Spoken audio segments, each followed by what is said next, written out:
welcome to 1 PM News. My name is Dana Ndulu, bringing for the latest updates across Kenya and around the world. Today's bulletin covers politics, social issues, and economic news, and sports highlights. Let's get started.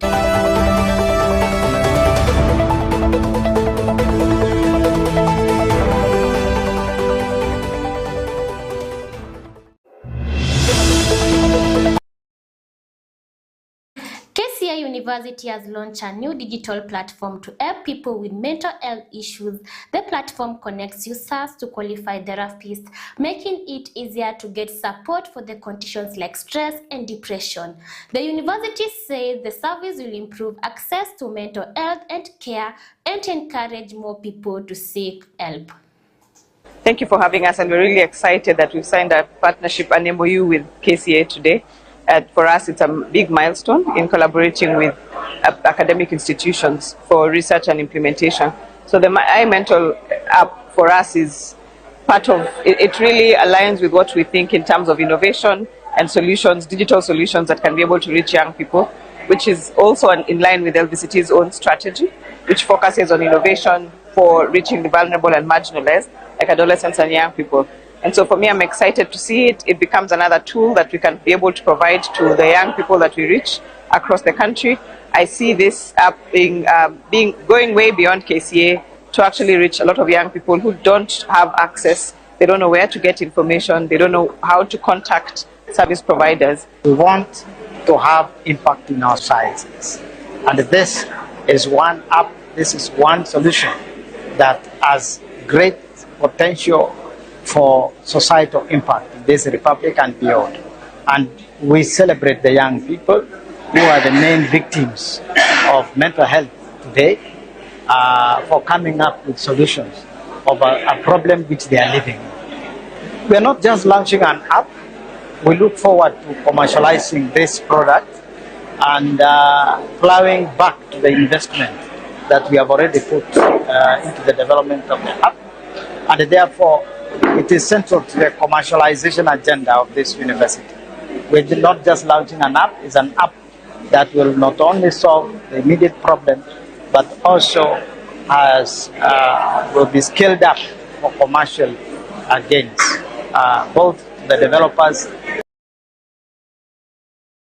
Many investors in Kenya are changing how they invest their money, with many now choosing liquid assets like saving accounts, money market funds, and short-term government bonds because they are safer and easy to access. At the same time, wealthy Kenyans are increasingly investing abroad in areas such as real estate and stock to spread risk and go for better returns, showing a growing focus on safety, flexibility, and global opportunities.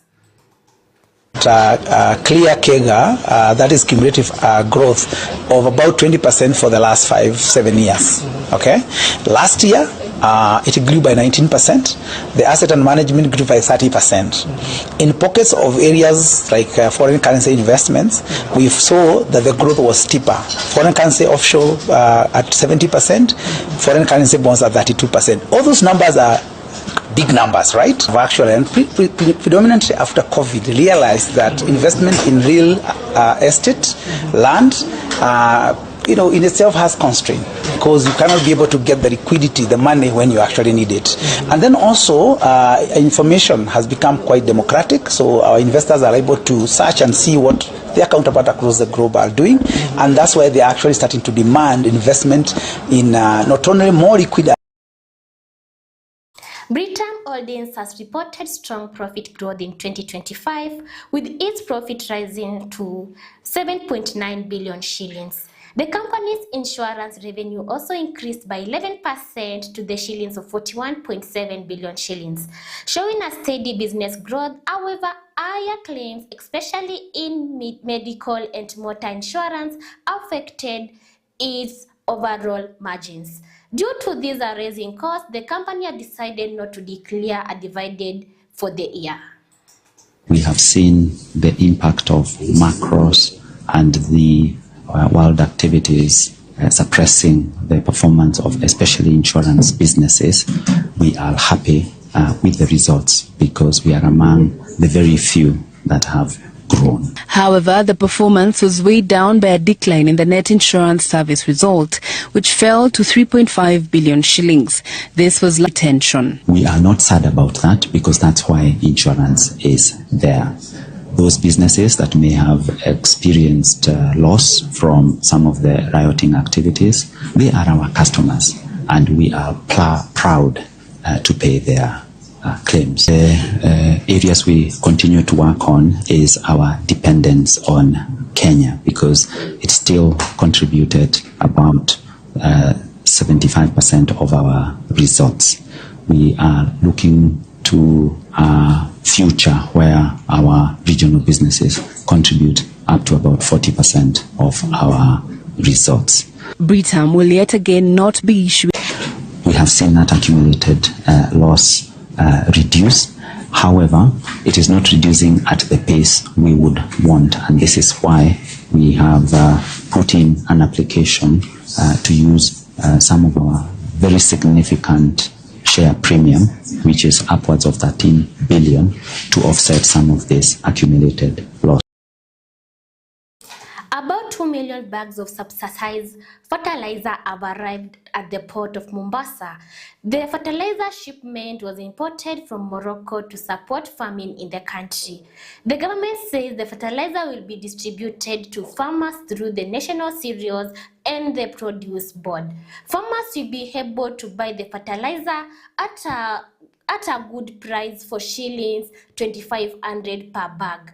The move aims to help farmers reduce production costs and increase food production in the country. All the identified 354 stores will have full supply of fertilizers, and farmers will be in a position to redeem the fertilizers and now go to the farm to do farming. I am aware that as early as yesterday, a number of depots, especially the one in the North Trip region, receive fertilizers as promised. Education experts are calling for students to be taught good cultural values in school. They say culture plays an important role in shaping discipline and respect among the young people. At Lenana School in Kiminimini, students marked Cultural Day by showcasing different traditions, music, and dress from various communities. The event aimed to help learners understand and appreciate their cultural backgrounds. Stakeholders said some cultural practices help to teach good morals such as respect, unity, and responsibility in the society. They encourage schools to include positive cultural lessons to the students in education. The day really assists learners because it helps them to unite. It brings the different cultures together, and learners also learn cultures from other communities. Na hakika tumeona wako na talents ambazo hata tukitoa nje wanaweza kufanya kazi kubwa sana, na wanaweza kuwakilisha shule katika maeneo yote. Ya kufurahisha, watoto wetu waliweza kwenda hata ng'ambo mwaka jana, waliweza kufanya kazi kubwa sana kule. Na tushukuru Mungu kwa ajili ya vipaji ambavyo ameweza kuweka ndani ya watoto wetu, na sisi kama walimu, sisi kama jamii, sisi kama nchi ya Kenya tunawahimiza kwamba kila wakati tuweze kuwa tunawasupport watoto wetu ili waweze kukuza talanta zao. Parents in Bura, Tana River County have been blamed for poor performance of students in national exams. Education stakeholders say many parents have neglected their responsibility of guiding and supporting their children at home. School principals in the area have also raised concern after receiving bursaries meant to support students' education, and they say despite their support, performance remains low due to lack of parental involvement. Officials say some parents do not follow up on their children's schoolwork, which affect their learning. Learners are now calling on parents to take more active role to their children's education to help them improve their results in their future exams.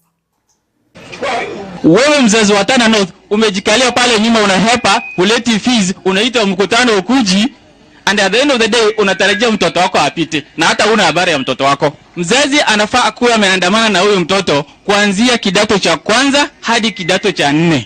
Tutahakikisha kila mtoto aende shule, awa ni mtoto mdogo awa kwa umri ya kidogo ya chini zaidi, lazima kila mtoto aende shule. Tena tunajua chakula imepelekwa kwa shule, that is the feeding program, kuna chakula ya kutosha. Leo napeana basari ikiwa bado wiki moja shule haijafungwa. Napeana kwa sababu ili zile madeni mashule wako nayo isaidike, na ili term 2 walimu waweze kusaidia wanafunzi kukaa shuleni.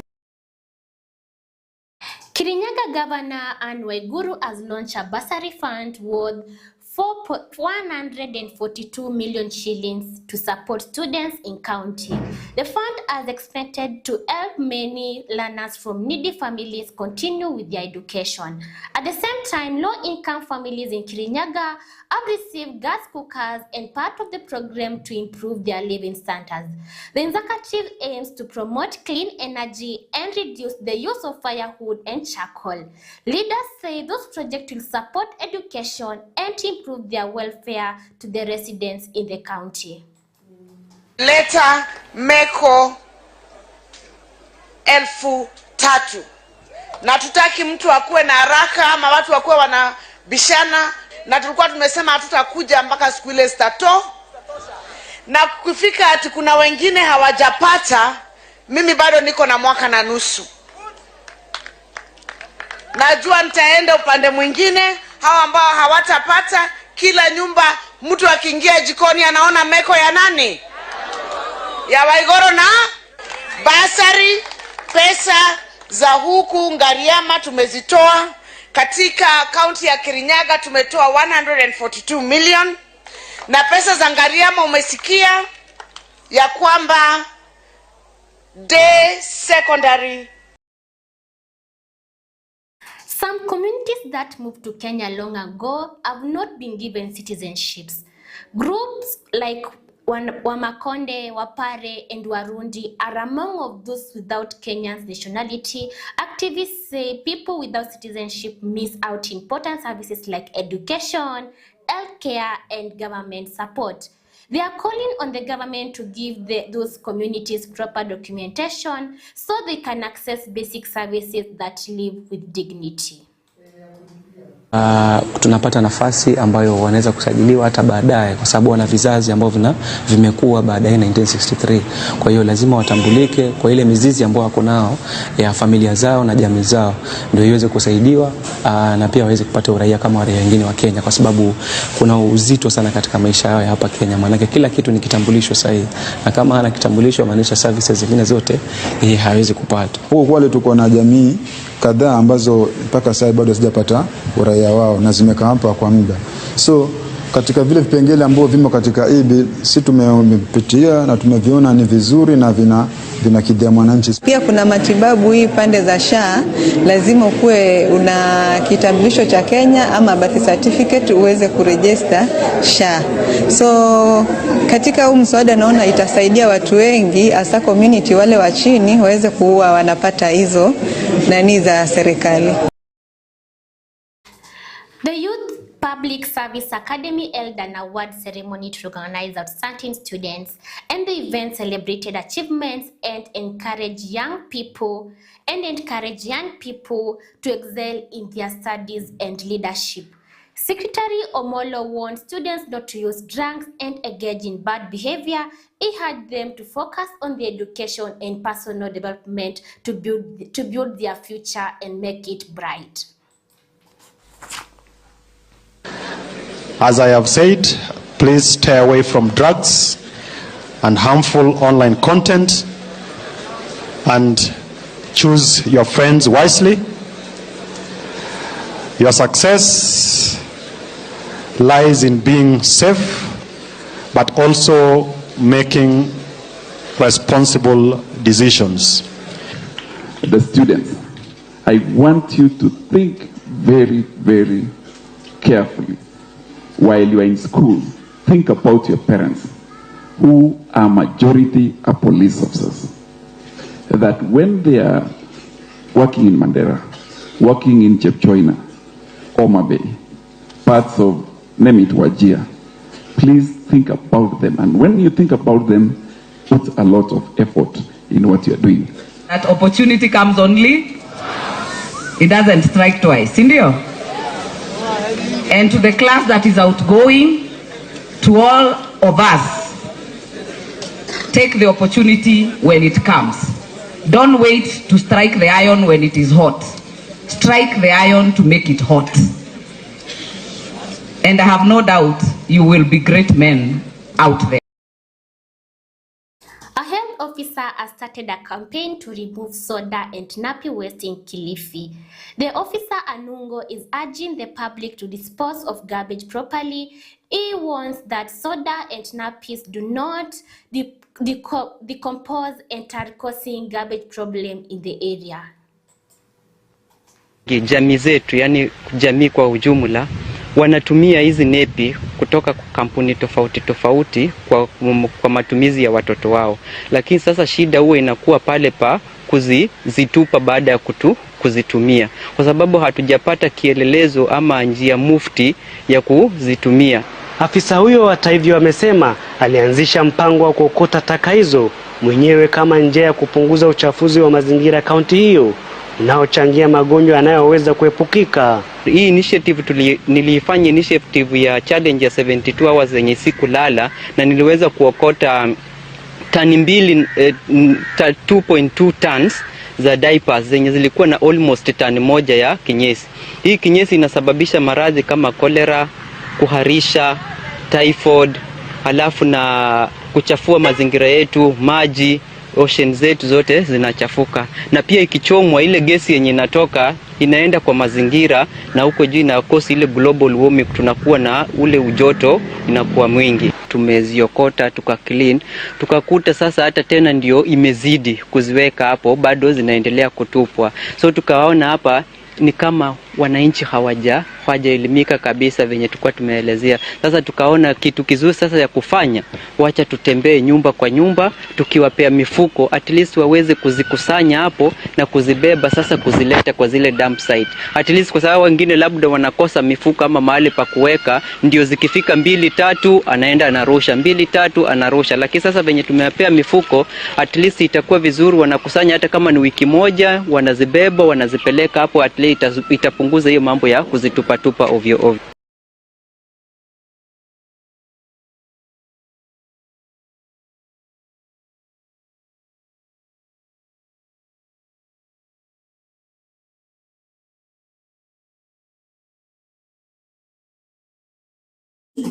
That's all for 1 p.m. news, and my name is Diana Ndulu. Thank you for joining us, and stay tuned for more updates throughout the day.